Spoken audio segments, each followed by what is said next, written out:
से जिया पर रही हम सुतल फीकी से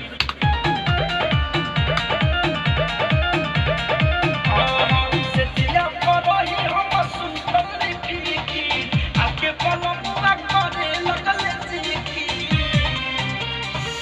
सखी से जिया पर रही हम सुतल फीकी दूसरा का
क्या लो नहीं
मतलब ये क्या है? क्या लेके आई है?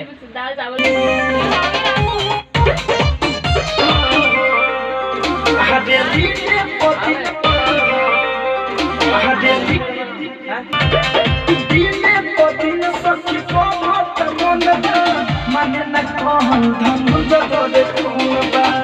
रात में क्या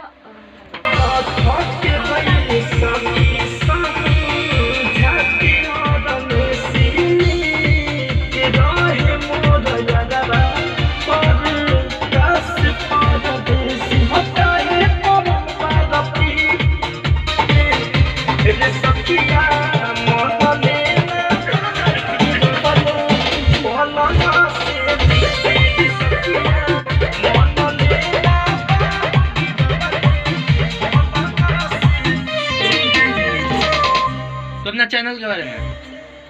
हेलो एवरीबॉडी, कैसे हो आप लोग? एवरीबॉडी नहीं, एवरीवन।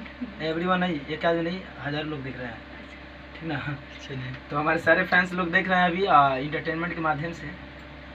तो आप लोग गाना बहुत ही जल्द जाने वाला है RCA म्यूजिक से, तो प्लीज़ आप लोग गाने को सुने, ढेर सारा प्यार दे। अभी तक गाना मिक्स कर रहा था, जस्ट गाया, आप लोग देखे भी हैं। और एक ही 2 दिन में गाना रिलीज होने वाली है, तो आप लोग RCA पे जाए और ढेर सारा गाने को सुने और ढेर सारा फैलाए गाने को। ढेर सारा से बात है, अभी देखिए गाना भी मिक्स हो रहा है, गार्दा बजेगा भाई। अभी अब लगी, अब में इफेक्ट हो गया ना, क्या लगे रहा सजिया परोही हम सुतल फिकिर आके बलमुआ करे लगल जिकिर अरे सखी सजिया परोही हम सुतल फिकिर आके बलमुआ करे लगल जिकिर हाथ लगल खींचे रे सखिया मन लेना बात गिरवले पहलवा से नीचे रे सखिया मन लेना बात गिरवले पहलवा से नीचे आके बोले करे लगले जिकी अरे सखी सजिया परोही हम सुतल फिकिर आके बलमुआ करे लगले जिकिर हाथ लगल खींचे रे सखिया मन लेना बात गिरवले पहलवा से नीचे रे सखिया मन